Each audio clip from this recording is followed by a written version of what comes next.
I think the issue is people don't take these things as seriously as they should. So how's that my fault? Like, it's not. See, the thing is, everybody bothers about this thing except the person that is supposed to bother about it.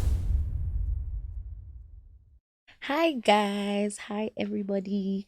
Welcome back to another episode of Osikoya Speaks. I'm still your host, Wonu Osikoya, obviously.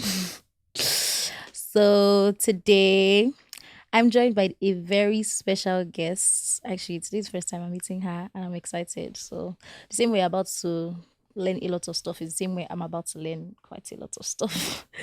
So yeah, she's a legal practitioner. She's an award-winning lawyer. She's an entertainment lawyer, and sometimes a Twitter troll. But yeah, her name's Foza. Hi, Foza. Hi, Wonu. Hi. Foza Doze. Yeah. Where did that name come from? You have to find out in my book. You have to find. Foza is my initial, so it's Fawehinmi Onyekosola Z Adesola. Oh wow. You find out the Doze part in my book, so buy it next year. Okay. No problem. Yeah, but Foza Doze, yeah. Cool. So how are you? What's up? What's going on? I'm good. I'm happy I'm not late today. Last week I had an interview and I drove for 3 hours. Oh, wow. And I still didn't make it. So today I was like, I got to leave my house early because they're doing like so many roads. Yeah. So like so many places are blocked. So, but yeah, I'm good. I'm chilled. It's Thursday. We're getting ready to wind down. Even though some of us we still work till like 2 a.m. in the office, but very relatable actually. Yeah. Working till the AM and it's so stressful sometimes. How's that relatable to you as a Gen Z? Don't worry. You people shut down by 5 p.m. That's what you think. But some of us actually work till like 8 p.m. I mean, I've worked with some Gen Z and golly. Is it actually stressful working? Hey, every day that they check me, you say, "Oh, ma, I'm depressed," and I was like, "Okay, so what's depressing you?" Do you think if I knew, I would have been asking you? I was like, "Oh, how am I supposed to respond to that? Like, you're supposed to, tell me how do you feel?" I'm like, in my mind, I'm like, "Where's HR?" HR come out and do this because I'm not dealing with this. They'll be like, "Oh, don't disturb me on weekends. It's 5 p.m." I'm like, "Yeah, you can give me all those rules, but like, dude, you're gonna have to deliver my deliverables within whatever time you feel you can work." But it's stressful. It's a different communication style. So, but is it enjoyable sometimes? I mean, the energy, it keeps you going because it's fresh. It's fresh energy. It's new energy. But I'm too old. I have a friend that when I say I'm too old, he's just like, "How old are you?" But yeah, I'm old. We're from a generation of like hard work. Yeah. This Gen Z are more of smart work. Yeah. So it's like, bro, you have to put in that 10,000 hours, but like they found a way to make 10,000 look like 5,000 in some funny ways. I don't know whether we're jealous or it's just like, but many are very badly behaved. I have to agree, unfortunately. I mean, we have very few. I have like many Gen Z female friends that, are doing great things, leading stuff, leading the new artists and stuff. And I try to encourage them every other time. So, and I love it. Mostly women. Yeah, mostly women. The Gen Z, the just guys. Nigerian women are women in. Yeah. The guys, what's up? What's going on, guys? What's going on, guys? So what are you kind of listening to right now? What are you watching? Hey, so I've been listening to Peruzio, that hypertension and things I need. That song is stuck. I listen to it. I'm sure that guy's mouth is paining him. It gotta be me right now. Burna's album. I mean, the common person is plenty for my hand. Yeah. Fireboy Bandana because it's like low key. I've been writing this since 06. I've been writing this story. Right? So Fireboy's new album. I like a couple of things on it, and I have some unreleased music. I'm A&Ring, so I've been listening to that a lot. Yeah, watching. I haven't had time to watch movies in a while, but so because I don't eat properly Oh wow. because I'm like always working. So what I do is like when it's time to eat, that 30 minutes or like 20 minutes, I try and put on something on Something. Netflix to watch. But Yeah, that's good.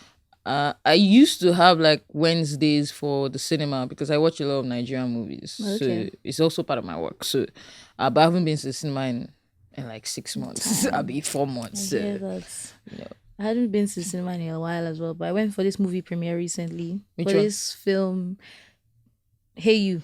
I wanted to see AU, but I've not had the chance to go to. It seems very. Timini is my guy, so it's like, It's actually quite interesting. You know? I enjoyed it. I went with my best friend, so that was interesting. Just hey babe. Okay, because really AU is like like a sexy rom-com. So I'm like, you went with your best No, I friend. went with my female best friend. Okay, all right, Wonu. We're not judging. And we It's like, bonded all right. over the film. She's an actor. Oh, so, okay. yeah. That's nice. How is she finding it in this industry? She started quite recently, but I think it's going well for her. I don't know if you know Gbemi Akinlade. That name sounds familiar. Yeah, she did the ad for Abeg, the last one, the Gen Z one. Oh no. Did you watch Big Brother? I don't know. Okay, so you might not know it. I mean, I watch it on my timeline. No, But yeah, so it was always on TV at the time, like last year. so because I always most times will have clients from Big Brother, so I have to always go back and watch the highlights and see their character. Hope you have not done something bad. Not even bad. I don't care if you do something bad. I just need to know how you are as a human being, so I know how to handle you as a lawyer. Fair. You know, so that's the only time I get to watch it. But I think they said Shegs and someone is causing problem now. I don't really like him. I don't know, man. It's just like it's boys that are fighting this time. Men, The men are fighting. what's going on? You know, your mates are out there winning medals. Your mates.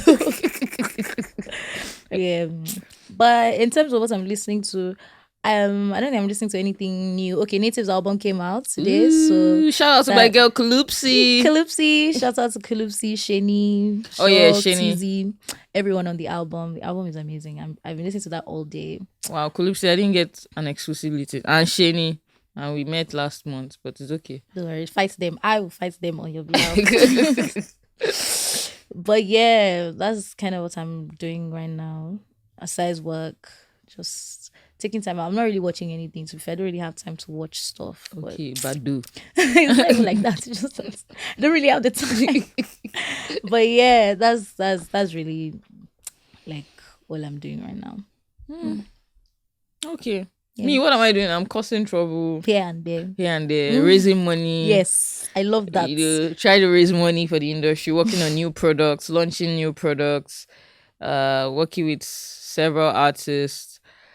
It's a lot of work, man. It's good. It's good. And this is both Nigeria and Ghana. Oh yeah. So I think sometime next month or end of next month, I'm supposed to be in Tanzania and Kenya Oh wow. to replicate. So Into the East Africa. the East Africa, man, I'm coming for all the coins and the shillings. Kenya is so pretty. I was in Nairobi last month for this Google thing, and it's so pretty. Yeah, I've been to Kenya a couple of times. I went in June, I think. We had this round table for creatives for African Free Trade Zone, something. So I was on vacation in June. I went to Zanzibar.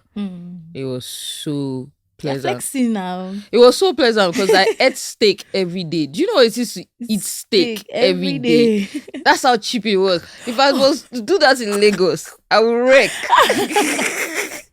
That's actually so nice. I really want to go to Zanzibar. It was it's really so beautiful. I mean, I went with my knife and my pepper spray and my taser because I had gist of like people are coming. So when I'm sleeping in the night, I have like my knife and beside me before anybody would come. But it was pretty safe where I stayed, so I didn't experience any of that. So yeah. Aside, I don't think I had heard anything about like Zanzibar being like a crazy place until this last year, and it happened. I was seeing those stories 2 weeks before I traveled, and they were like, I'm like, not counseling, nothing. You know, people like shame mistake. No, nothing. We're going because that was my first vacation in I think 7 years or 8 years. Wow. So I was like, no, we're gonna go. We must. We're gonna go because And we this is shall the have devil. fun. The devil doesn't want me to rest, and there's supposed to be rest for the non-wicked. I'm not wicked, so I don't I'm understand why I'm not rested. So yeah, but that was fun. That was a fun experience. It was exhilarating. I went. What's that thing? Oh, I did. I snorkeled. Okay. In my head. I mean, I was on the boat. I was supposed to go inside the water, but you didn't do it. I was like, why are my legs not touching the floor? Why can't I feel the seabed? It took me like, but the funny thing was, I actually swam in the ocean later. And my friends were like, but you can actually swim. What's going on? I was like, I think that was the first time in a while that I felt fear very tangible. It crippled me so bad. And I was like, this is so weird. And it was so I put my head in for like 5 seconds and it was so beautiful. Oh. But I was like, yeah. I'm not doing that. I was like, take me back up. So, but shout out to my travel crew. I love that. I need a travel crew. I'll hit you up when it's time for vacation. Yeah, you need it. Everybody needs to chill, man. And calm down. Yeah. So I was just going through your catalog and I'm like, everybody has a dose of Foza. I need that also. I'm going to get that. Now, wow. Dose of Foza keeps you grinding a day. Keeps you grinding. Wait, which catalog did you go through? I don't sing. Just going through. Oh. I don't sing, so I don't shoot movies. Just going through all you've done in the past few years. I saw a Boom Play. I actually didn't know about Boom Play. No, so I worked with Boom Play from a consultant's point of view. Okay. So I was never fully employed. Oh. So I worked with the people that were working there, Ire and Oye, were very close friends and business people with me. So we did a lot of work. I was always brought in to do consulting work with them to fulfill some deliverables and stuff. So yeah, I was not employed. I've been employed, but I was employed just after I finished school. I worked with Aristocrat Records. Yeah. As a road manager. I think that was my only employment. How was that? It was lit. I learned a lot. I learned the foundation of a music business executive came from Aristocrat Records. So we'll do Monday meetings. There'll be like company corporate governance, spreadsheets, all those things, invoice, which was very weird in the industry. Yeah. Invoice and that. My friends used to feel like I was crazy because I was attached to an artist and you see me, carrying bags and cleaning their shoes and doing all those guys. Yeah, I was proper road manager already. So when I see young people and I say go and do this and they're grumbling, I'm like, what? Why not? Just do it. Like I've done it. I've done this. Like, go out, we're going out to the club, you make sure that everything, the table is set, the drinks are set, you make sure that people are like, bro, we did all that. We did all that. But I think it's actually quite interesting that you actually had that experience. Oh yeah, because it helped me to. So when I'm drafting contracts, I know what to put. I know the technical right. Like, you can't come to me as a lawyer to draft a performance agreement, and I'll be asking you what's your hospitality rider. Like, I can't do that in my sleep. The only thing I'll probably ask you is what are you allergic to? What's your preference or something on food. For technical rider too, I can do it in my sleep because I've worked with different types of artists that use different types of equipment and stuff. So that's what practical experience does for you. Gives you like on the ground, and also because when we're coming up, there was no. Now you have entertainment law in Nigeria books. You have all these things. Everybody they drop knowledge, they drop free. We didn't have that. We didn't have that. We grew up in the streets, jungle. So we had to go into the streets, figure out the problem, figure out a solution, and translate it to contracts. Yeah. That's how we learned. So when some people they argue with me something, I just look say, you read it in one American textbook, but no peace. It doesn't work like that. So yeah. So yeah, that was my only employment. It was really, really fun. I got to tour, I think 36 states. About 30 states. With the artists I was attached to, worked with the team on Burna's first album. Oh, okay. It was really, really dope. I had a dope boss, P. Picasso. It was interesting, Sha. Talking about me, sure. Interesting stuff. I'll just give a funny story. So the Okay. first time I started working with aristocrats, so PD was like, "Oh, go downstairs, Lyric and Burner are, they're recording," and I didn't know Burner. I knew Burner because he Yes. came to my school, to perform. But like, it's not like we were cool or Yeah, I whatever. get. So I went downstairs. He was recording, and I entered into the studio. His studio was as big as this, and the smoke that hit me. And I was just fresh out of school. I did not know like what Igbo was or whatever. The smoke that hit me. When I got back home, I was not telling my brother that, man. No, the third day I was telling my brother, man, I have a headache and something. I'm always having a headache. I don't know why and everything. I said, what do people do? I said, I work, finish, then I go to the studio. He said, oh, what do they do in the studio? I said, well, everybody's smoking. It's like, oh, How would you have headache? you are suffering from secondhand smoke. I was like, oh, That's a thing. yeah. I was like, oh, I didn't know that was a thing. All right. So, that was really fun. Every time I remember, it was really funny because my brother would just be like, dumbass. So, yeah. That is so crazy. I'm giving you very exclusive funny very stories. exclusive, but that's actually funny. I can actually imagine because you just be like, oh shit, maybe that was probably it. You're like, shit. Okay. Maybe that's it. Then now thinking about it, then there was some funny behaviors I used to exhibit. Maybe I was. Maybe you actually had. Yeah. I did. Yeah. That's crazy. Yeah. So has it always been entertainment law for you? Oh yeah, it's been entertainment. Straight out. I've not done anything apart from that. People find it weird, but like I'm not. I'm one of those people that I'm 100% in. I don't know how to do 50-50. Like I don't know. I'm not an half-ass person. I go in. Go all in. But people are not asking. No, so when I told that to someone, like, so how can you not stay committed in a relationship? I said that's a different thing. Let's separate it. Let's separate it. What's your sign? What's your sign? Oh God, she's about to Gen Z me. Yeah, what's Gen Z you? Oh my God, Aquarius. Oh, okay. Oh, read me, please. read my moon sign and my star sign, please. No, but I'm shocked. I thought you people could stay committed, but then I remember that one of my friends is also. No, they say she can't do it. All the reactions I've got, they say you are emotionally detached and whatnot. Yeah. I'm just like, whatever, guys. Yes. But like, I'm committed to my purpose and vision. I love that. Yeah. I love that. At least you're committed to something. Oh yeah, I'm committed to making money. Yeah, so that's what's important. Because men can go and sleep first. Because I need to enjoy this life. I went to someone's house 3 weeks ago. As I entered, I said, go punish poverty. Go punish poverty. Literally. Because I was like, nah guys. Yeah, I need to be rich. I need to be these people that are making this money. They I need to be wealthy. Rich is you still be looking at a car that if I buy this car today, I got still save too. I want wealth.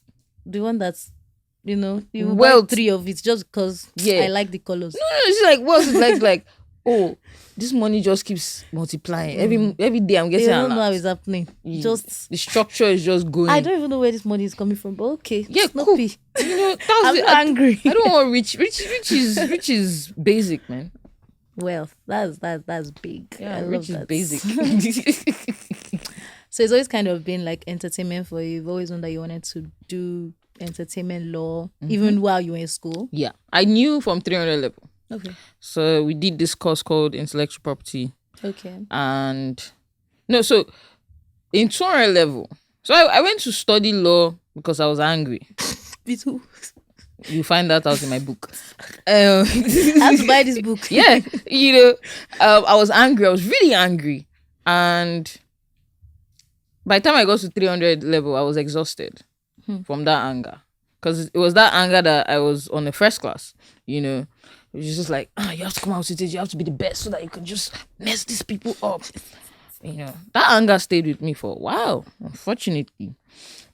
So 300 level, by 200 level, by secondary school, I'll be that person that would do catch, and everybody will come around and I'll just be doing all the songs. I'll be doing mixtape with my mouth. Yeah, so I'll sing all the songs, and I'll DJ. So B-Red, Okay. was my classmate Oh, are you serious? in secondary school. So Okay. and Period is a fantastic drummer.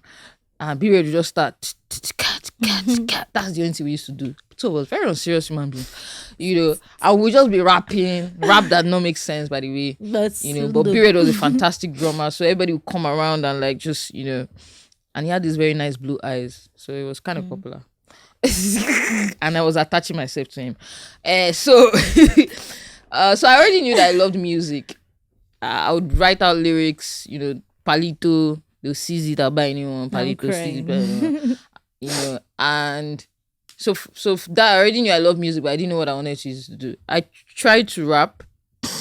It took me 1 week to write one verse. I'm crying. And I knew that that's not my career. It's not for me.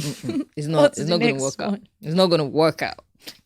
But they were telling me that you have the swag of a rapper, you have the Can do it, guys. Don't really have the talent. I do have the talent. Maybe if someone wrote for me, but then we used to saw Drake. That can someone be writing rap for Drake.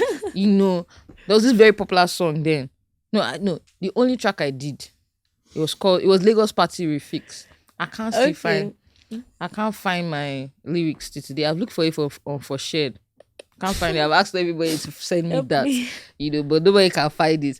But I always enjoyed music sessions and stuff, and for some weird reason, everybody was like, "Oh, managers." Then I found this course, intellectual property law, that catered for music, and it just went from there. And like I said, I'm one of those fortunate people that found my calling really early. So there was no going, but there was no argument. There's like, unfortunately for me, my mom is one of those people that just like says, if you trust your instincts, I'm going to support you. So she wasn't asking me anything. She was like, you have studied the law, you're studying the law.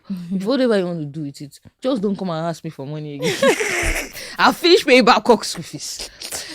So that was the only mandate she gave. She said, Ma, don't disturb me. So yeah. And from there, it just went on. Yeah. That's really good. And because people knew that it was entertainment law that I wanted to do, my friend was the one that actually introduced me to Aristocrat. Oh, okay. When I got out of school, like, oh, you have the job opportunity to looking for a road manager, blah, blah, blah. I didn't know what road manager was. We shall learn it on the job. Just now, they want hustle. We gotta give them hustle. We gotta give them the I have hustle. it in me. I have it in me. It's in me. So, yeah. That's actually fun. That's actually very interesting. And it's also very interesting that you actually found your calling early. Yeah, lots of people don't have that. Yeah, I realized that it's a blessing. It is, and it's not something to be taken for granted. And I also think my secondary school played a huge role, because for every time, like when you're like best in a subject, they give you like awards and stuff. They gave me Purpose Driven Life by requiring. Oh God, I received like 6 of that book. I can confidently tell you I not read past 1 chapter. I'm crying. But we had that book in the house. But that 1 chapter gave me. I just knew that Purpose Driven Life, and I knew that there was one time that I think it was Pastor Ike. I can't really remember, but they did like a summary situation on the book, and when they were trying to teach us how to find your purpose, or how to lean into your purpose, it was what are those things you do naturally, that you don't get stressed about. You don't have to think about it twice. You don't have to. So for me, I think that sermon, it was a sermon, just opened my eyes to be like, okay, let me actually write down the things I like doing and stuff. And I know I like talking. I knew that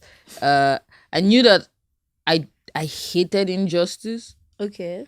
I knew that I hate people that lie. I hate people that are not loyal. Yeah. I hate dishonesty. The accuracy you is showing.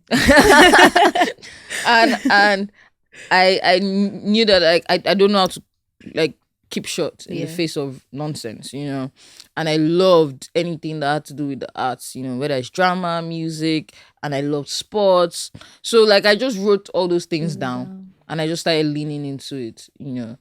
I didn't know what I was doing. I just knew that they say its purpose is so it was as well. Yeah, so I think I was able to codify or put into proper words my vision, purpose, I think at 18, 19, because I finished law school 19.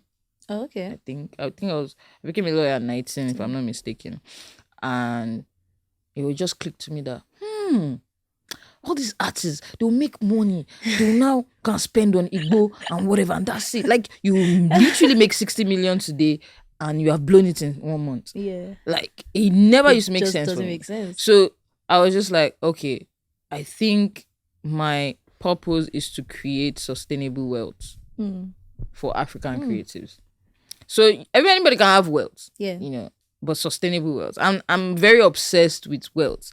Like, I tell people, all my names have wealth. Onikosola, the honey that drops in my wealth. Yeah. Edidiola, the root of wealth.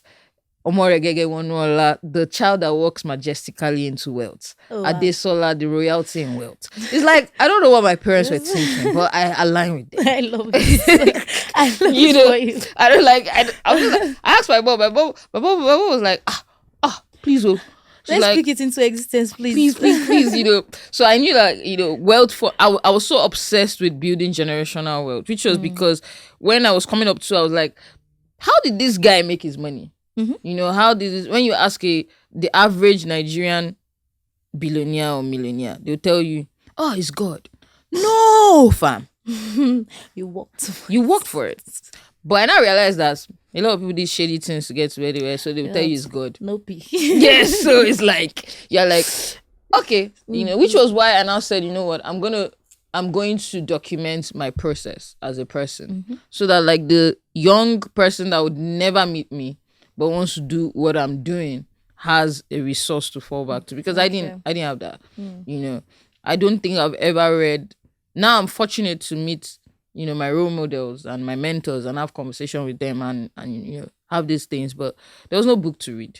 So I was like, I want to build generational wealth for my generation. So that's how we came about creating creative sustainable wealth for African creatives, and it underlines in all the companies that I work with. That's the same vision, mission, purpose, vision. That's powerful. Yeah, I'm powerful. Yes, it shows. It shows. So I kind of wanted to also ask, like, what has been like the craziest case you've had to like work on? Crazy is what's the word now? Is oh shit, there's a word for it, I can't remember.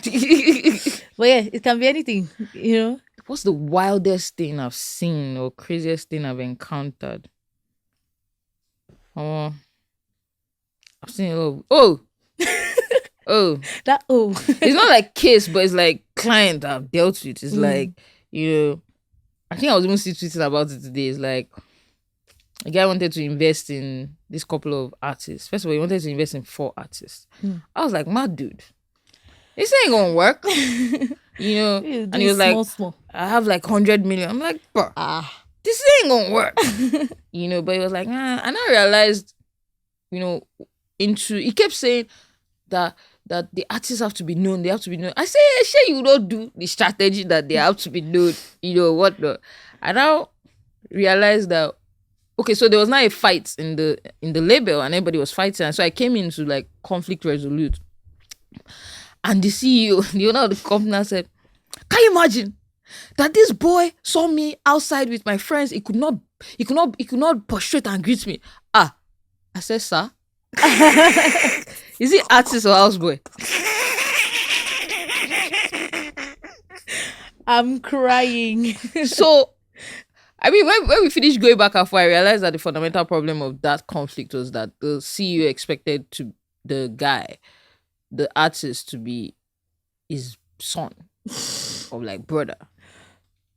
And he kept using the word like, I'm sponsoring. I'm like, dude, you're not sponsoring, you're investing. And so when you say sponsor, the artist also gets it that it's probably free money.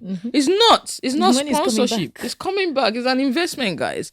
Another one I think was, we came in to this company to do a restructuring of the company, and obviously some people had to be fired. So we done it for like 4 weeks, interviewing people back and forth and everything, and the people that were fired. So I was coming down the staircase with my business partner. We're coming down the staircase of the company, and someone shouted Foza from upstairs. So I turned and I was like, "Oh, what's up?" So someone downstairs was like, "Is that the Foza?" The way, the tone of "is that the Foza?" I said, okay. I can't walk like sideways. Say, See you. I was not walking at the back of my partner because he's a guy. Like, okay, and he goes, "You're the one that fired me, Abby. You're the one that fired me. That I'm going to. There's something I'm going to like start threatening me. And there's something I hate in this life. It's to threaten me. Don't do it. If you don't say it, you can't do it. Because if you threaten me, you have to see it. That's the thing. One of us has to see it. You know. Me that I was at the back of somebody, because see me now. If you give me 2 slaps, that's the end. Forget what the mouth that I have. I cry. I feel faint. I will cry. No, you know those when they say that. I will cry, hot tears. I'll be like, "Oh, that nigga slapped me." You know, like, nah. So that's how the guy, I came out from the back. I was like, I literally looked him in the eye. I was like, "What did you say?" I said, "Bro," I said, "in the physical, you can touch me." I said, "But don't," because he started saying things like, like, "I know where you catch you," like, and I knew like cultism was a thing in the industry. We had like people they do juju, even as lawyers say, normally as lawyer, either you owe Jesus, you owe Allah, or you owe juju. You have to owe something.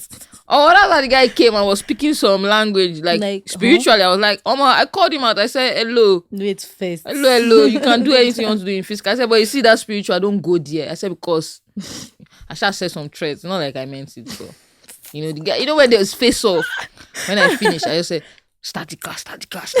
Maybe they come on something. 4 years later, I'm coming out of church. And I go to House on the Rock. I was coming out, so I was going to go and buy small chops. And this person runs up to me. So, since that time, right, when people ask me, "Are you Foza?" Like, it depends. I'm like, "Nah, I'm not." "Are you? No, I'm not." Then when I'm like, "Who's asking?" By the time I scan the environment, is there anybody that can snipe at me or something? So the guy is running up to me. Then I literally just like, "Who are you?" And then I said, "Oh, that you don't remember me?" And then I said, "I don't." And I said, "I'm that guy now that you met at that place and we had a face." So I said, "We did." He said, "I don't remember." I said, "So what are you doing?" I said, "Oh man, that is into this is now." I said, "Oh, you're a Christian." I said, "Oh wow, Christians, thank you, Jesus. God is good." We do bless God. We do bless God for changed ways. I said, "Boy, I always say that day that I said those things that he was really scared." I said, "You too, when you were saying it, I was scared because I went home straight. I went to go and tell my mother that, hey, they want to kill you." I said, what really just made me like understand that all of us are just walking apparatus of rubbish. What? Because what gives you the confidence to threaten another man? Like, and both of us now spoke later. Both of us were scared. Foolish people. Both of us. At the time, we're just like, I'm not going, nobody's going to, I'm not going down. You're not going to see me back down. No. So that you're going to tell them outside that. You saw Foza, no, let's not do that, loves. Like, that's crazy. I know.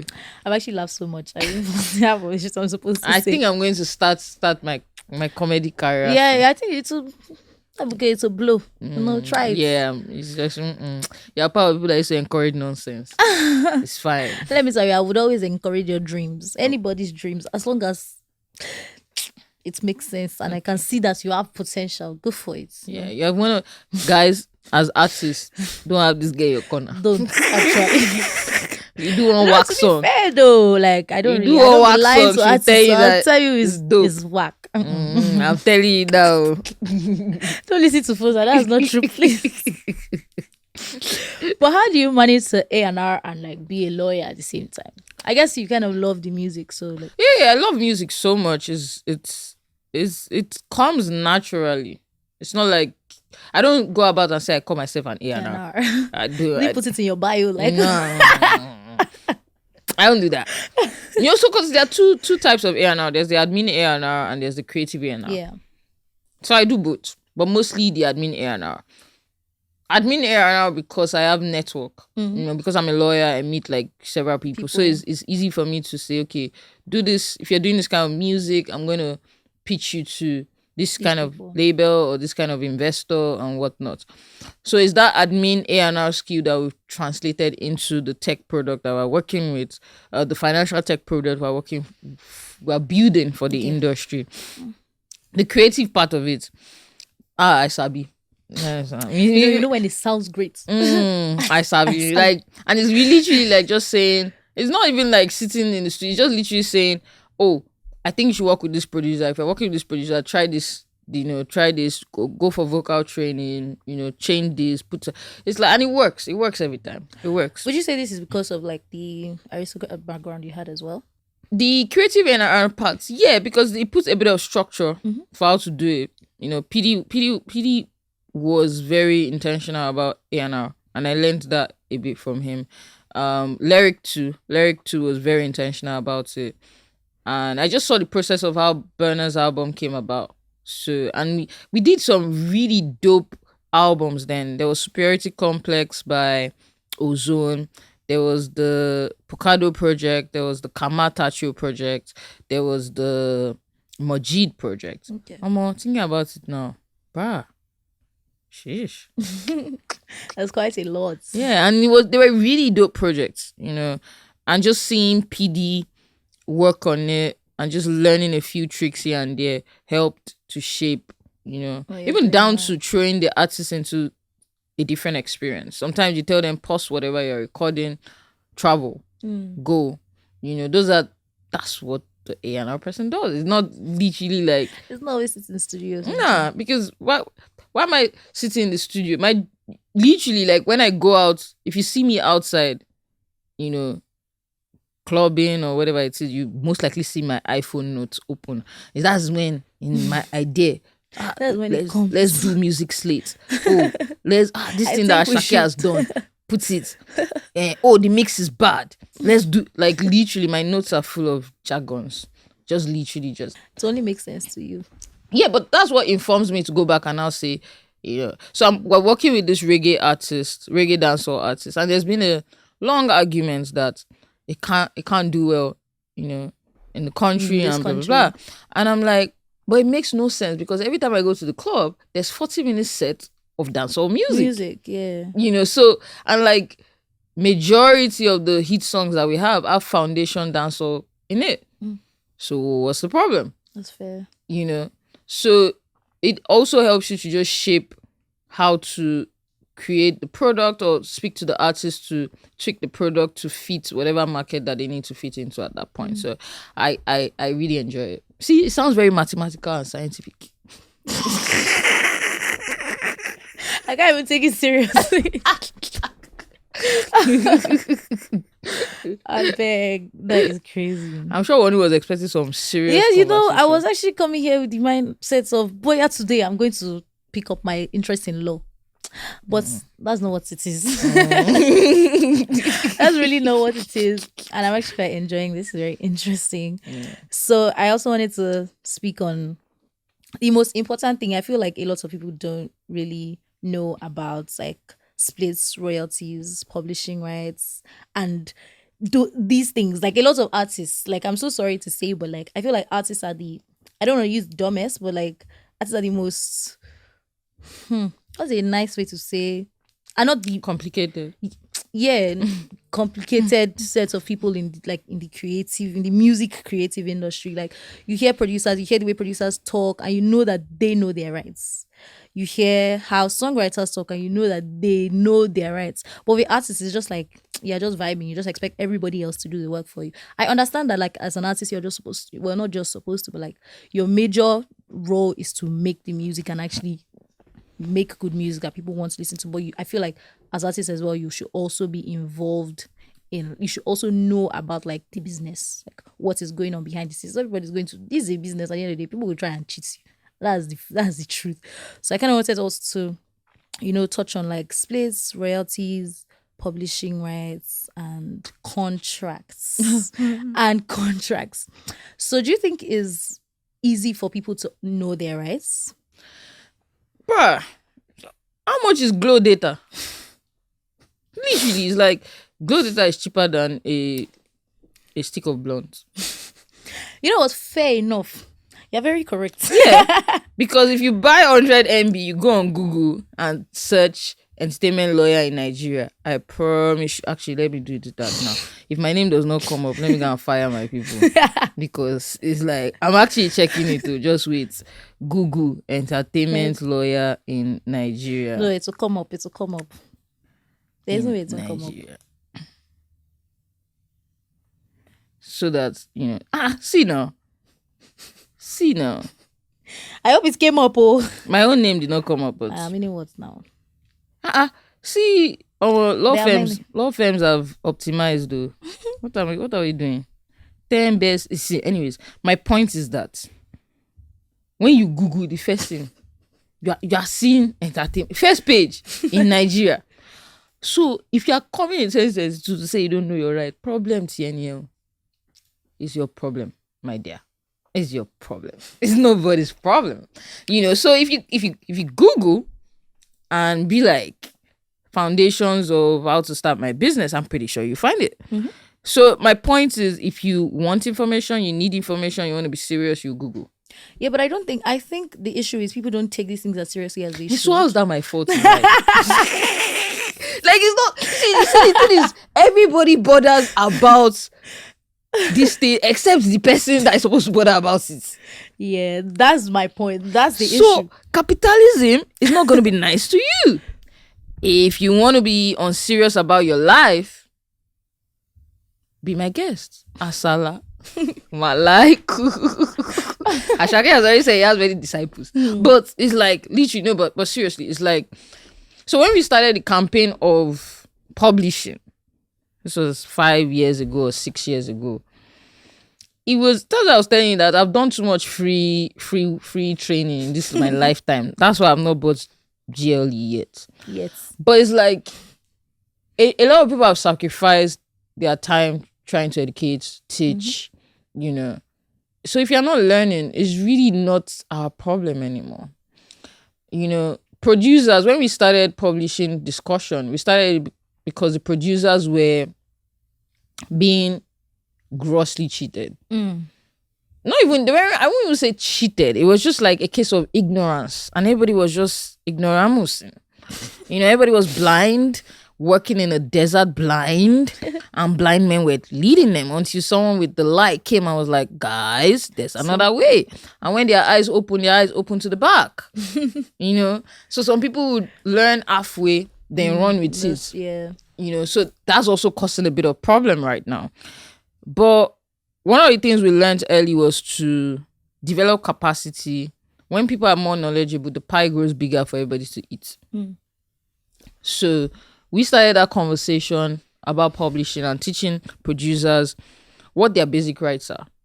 Now we've moved from teaching producers what their basic rights are to let the business people handle the business. Okay. Because you as a creative, I'm recently dealing with a case with, a songwriter I invited to a camp, and I explained, I said, you're going to be paid logistics fee for the session. When the session is done, we're going to pick the songs. You're going to give us like 3 months for the artist to pick what song they want to use. Yeah. If the song, if they don't pick the song, any other song, you take it, like it becomes like yours. It's yours. Whatever song we pick, we pay, the songwriting fee, and you get your publishing. 1 week after the camp finishes, this nigga starts threatening everybody. Give me my money now. I wrote 4 songs. I was like, dude. We said 3 months. Relax first. The conversation, the oral conversation, so where we've messed up, was I gave an instruction and the person just had a call with him. So I was checking, where's the email? Because normally when we have conversation, we back it up with email, emails. And he just starts threatening and just goes off. And in my mind, I'm like, you are really talented, but you're very stupid. Because honestly, why am I going to pay for something that I'm not sure I'm going to use? But I've paid for your time. Because what your concern is about is your time. And that was what the logistics fee was. We paid for your time to come. Now we want to pay for the work that we want to acquire or want to license. But how do you want me to pay for a work that I'm not sure I'm going to use? You know, so those little things. And when I was having a conversation with her, I said, I get that you have PTSD, you've written for big people, they've posted you and everything. I said, but it's on email record. I'm telling you that you're going to be paid. No, I'm going to call the police. You know, I looked at it, I said, this guy has gone through, because I think on the personal side, I'd known some things he has gone through. So I looked at him, I was like, I'm just going to take it that you are suffering from emotional stress, you know, and pity you. I said, but don't try it in your life again. But he's very talented. But I already know that I can't deal with this person business-wise, you know. And it's not about blacklisting, you know, and that's the thing when like the younger ones be like, you can't, like, people don't, gatekeepers don't open the way, they block the way, you know. It's just like, if your manager was having that business conversation with me, or the lawyer was having that conversation with me, no lawyer is going to shout at me like the way you're shouting at me. No manager is going to be irrational the way you're being irrational with me, you know. So in that vein, it's like, let the creative people do the creative work. Get business people that are balanced to have conversations on your behalf. You know, because one of the gifts of being a creative is that you have madness. You have mad, because you are using the mad side of your brain. Because it's not normal that you just sing, I need it, that it will not be. I mean, I tell people, I'm like, you're standing in front of 1 million people and you're singing and you're praising your work. It has tendency to run you mad. So let the business people undo the business work. So now for me, artists, we've established that many of you don't like to do the knowledge work. Not the basics. Not the basics of when you create a record in the studio, the producer has to get paid. If you use the songwriter, has to get paid. The mixer master engineer has to get paid. The different forms of payment. For the producer, you're going to pay for the time is spent with you in the studio, which is the studio session fee. And also, I think this also to producers and your manager is to differentiate the fees. So if it's like, you say, okay, 8 hours is 100K. 100K you've paid for studio time and session. Because you can be in a session and nothing comes out of it. But you've paid for fuel. You are paying for lights. You know, who's going to bear that cost?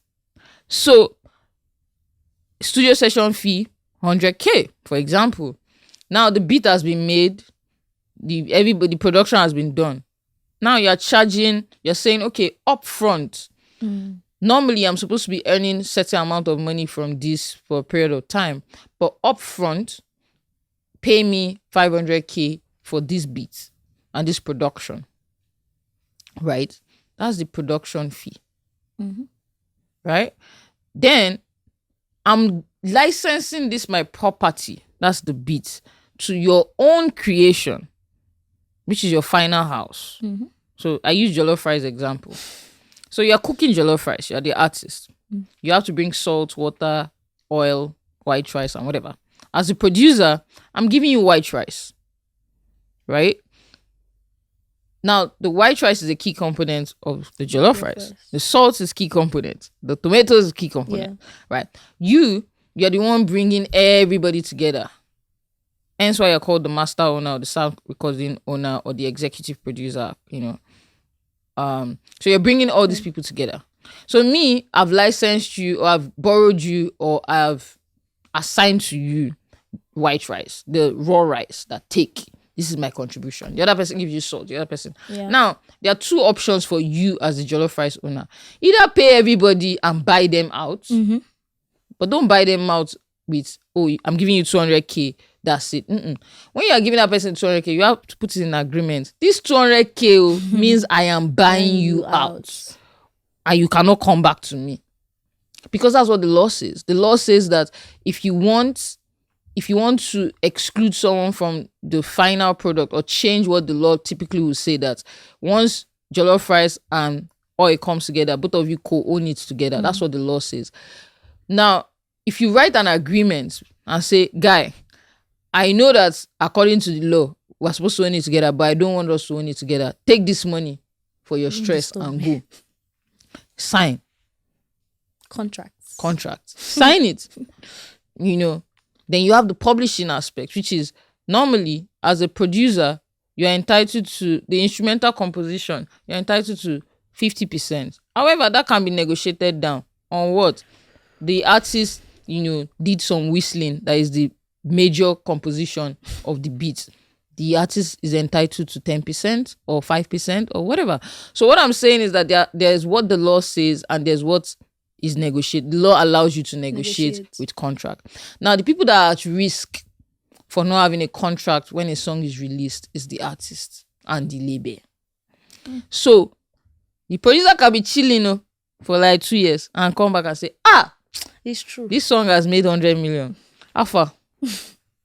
So that's the risk you run as an artist. So if you don't know basic things you should do, which also goes to like things like your image contracts, like your endorsement contracts, right? Endorsement contract, largely, I remember we're having this discussion with one of the big telcos. We're negotiating for an artist, and they put endorsement contract and they put image, music, and I'm like, nah, guys, come on. Music is a separate IP. The right to image is a separate right.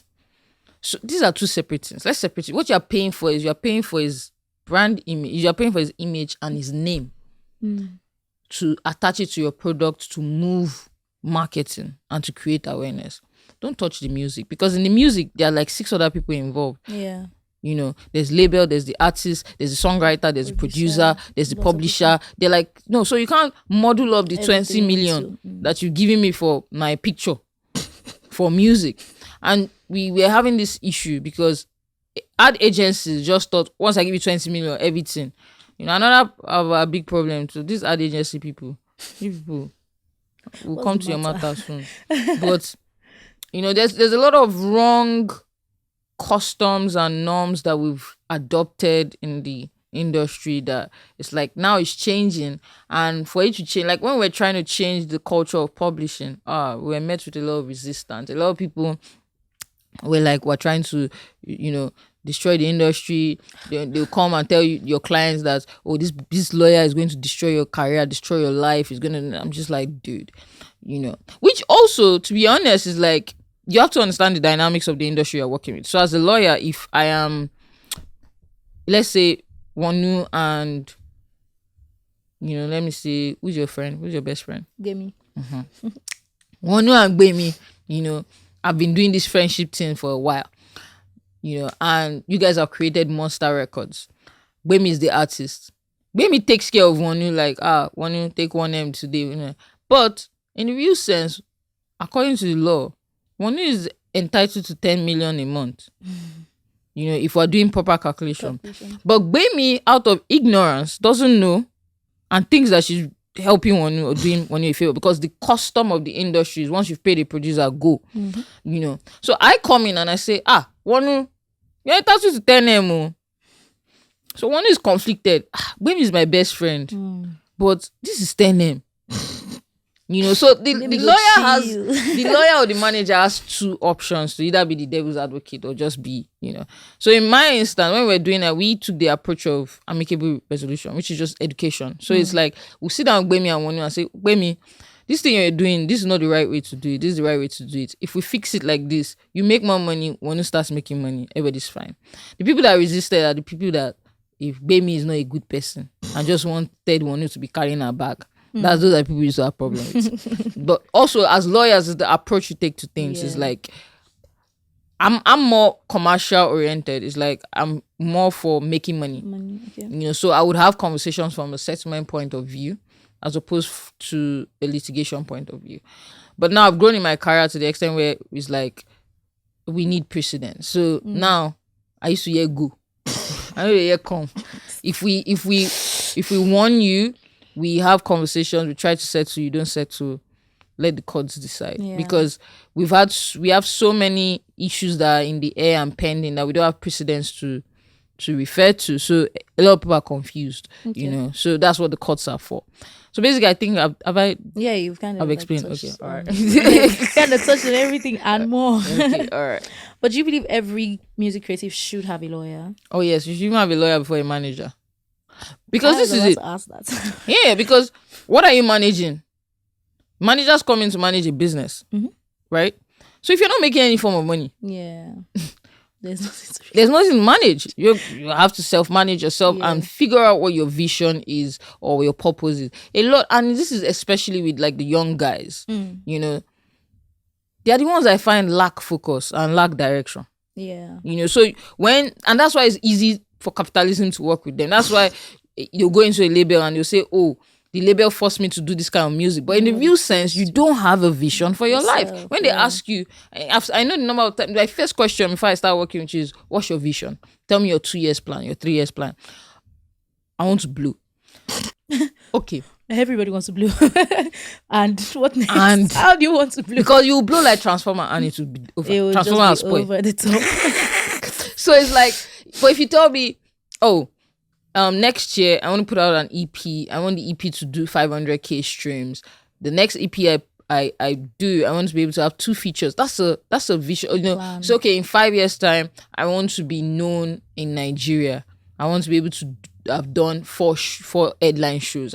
Those are practicable, like, you know. So if you say, oh, my overarching vision, there was one guy that came to meet me, said he wants to win a Grammy. This was even before Burna won Grammy. I said, oh, yes, very achievable. You can do it. So go to the category the genre category, and do a 10-year research on everyone that was nominated and everyone that won. Read on their life, read on their pattern, read everything. I've not gotten the answer to today. It's 3 years ago. I'm crying. Because if you say you want to be Obama, or you want to become the president, you have to do research to find out what did these people do, where was their first shortcoming, you know, what's the current state of the country, what can I offer, you know. And all this thing. When you're doing pitch deck and you're coming up with trying to raise money or doing pitch deck for valuation, you have to do competitors analysis. You have to figure out, you know. So I don't know why artists always feel they're the ones that is different. Yeah, because like, you know, you can't, it's confusing. You know, at a point, you know, let's say for example, the award that you're trying to win, it was at a point, the people that were winning it, you know, had to have social consciousness to them. So you want to win in a category, but you're not aligning with the criteria. How do you want to do it? So for me, it's just like, a manager only comes in when you have you don't have to have everything figured out, but it's like the key thing of, this is who I want to be. This is what I want to do. You know, helps. Like I said, the artist, the producer, the creative is the driver. It's your life. I am an ancillary. I'm the conductor. I'm not the driver. That's all. And that's the problem. I can't drive your life. I can't drive your vision. I've done it before. I've worked with an artist that we drove, we push. They drive, they go. We push. By the time we push, we got the first EP out. Okay, let's go to the next one. That us stood at that well. We say, you know, they drink water again.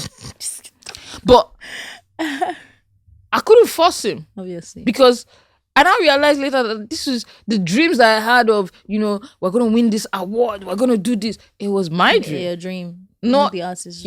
So it was, that's why I now realized that why we're always fighting for things like just post content. It was war.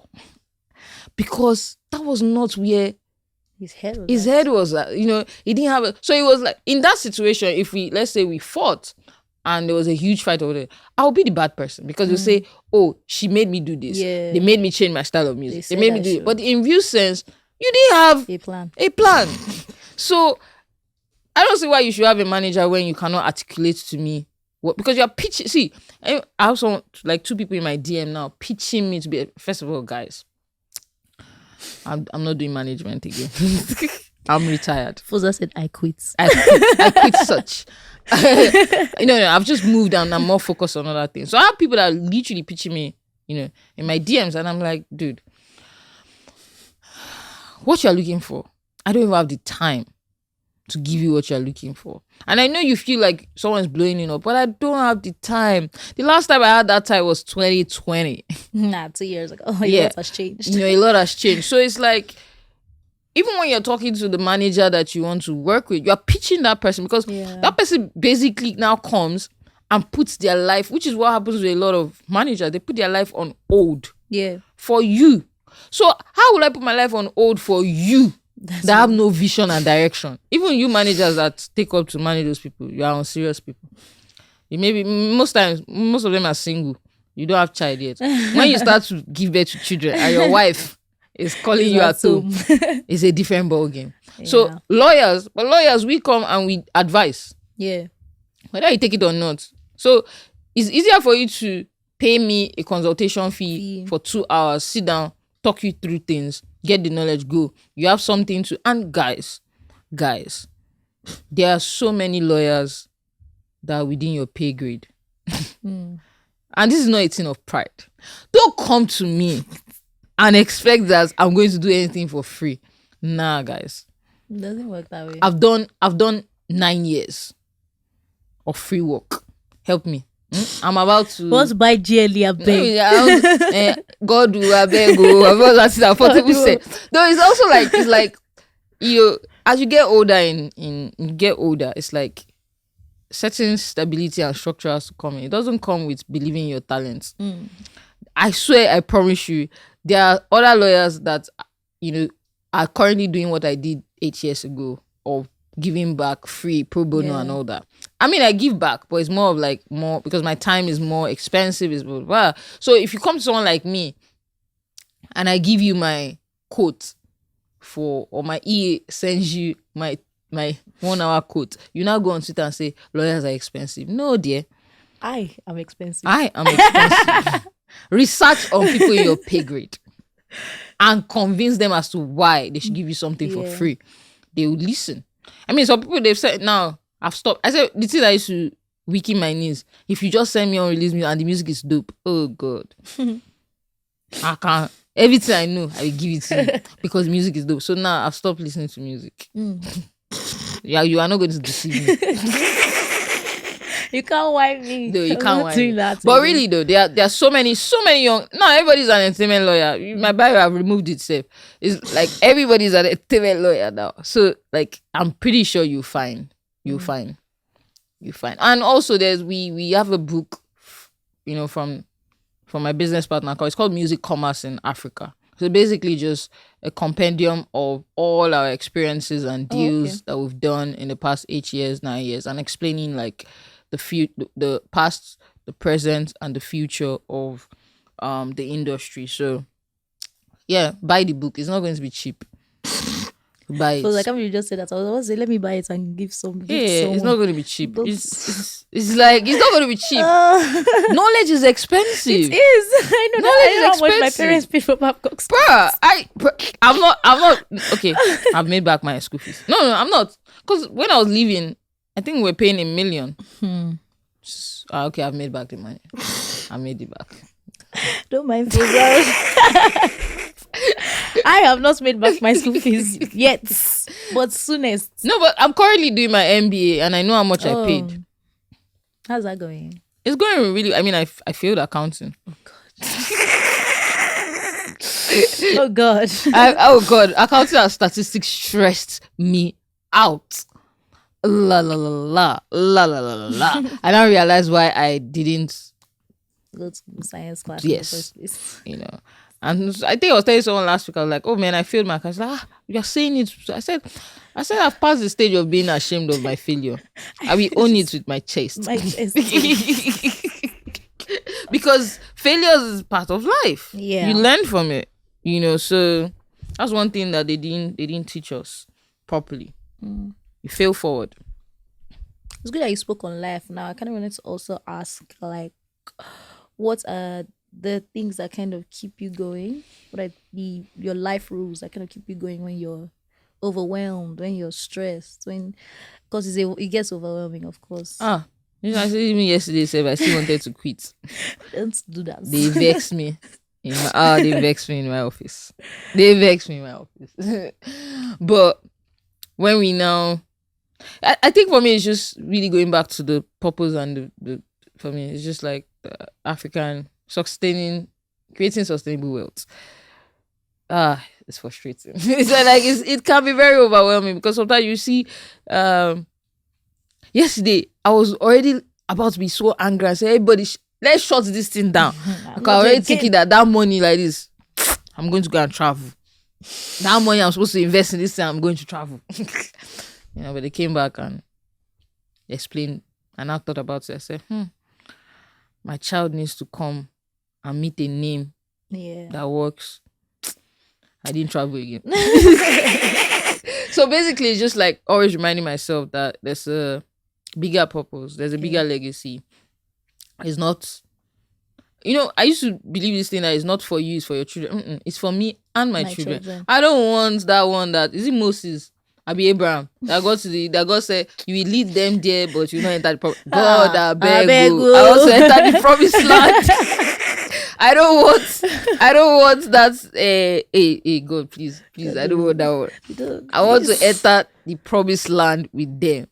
So for me, it's really just like going back to my vision, board, purpose every time, and taking breaks. I've learned to take breaks. I check out a lot, so there's sometimes that Monday to Friday, I've not done one thing, but you see Friday nights, that 4 hours before you go out to shut down, I'll do all the work I was supposed to do in that 1 week in that 4 hours. So I've just learned to understand myself and also de-stress and declutter so that I don't get overwhelmed. But my secret is just always going back to the visions and the dreams that I've written down and just reciting it to myself. So you can have where you write it down, or it's just in your head.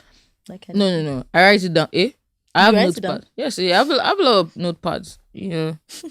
I was reading today that Apple was saying they've made the DJ playlist 500% something. It was funny because 7 years ago, we worked with a company, or I was invested in a company that wanted to do mixtapes, but legally. Oh, because what we had then was like the Alaba DJ mixes that artists would pay for and all that. So we wanted to turn it into a proper. In fact, we've turned it into a proper structure. Where we signed with Koson, we signed with everybody, the DJ, the artist, everybody was signed. I don't even know what happened. I think the lead shareholder that I still have, Bosso Alpha, Bosso, that was a cleaning company. He left us in music. Really, he's really doing well, But I think then for us, it was just an idea that came too early. Because we're also going to do digital mixes and stuff. So when I saw Apple announcing it, I laughed. I laughed. I was like, "Shish, bruh, if I actually say this story outside, people think I'm capping." But actually, this was like, is it 2015? Wow, yeah, a long time that we did that 2015, 2016. And for that idea, it was just timing.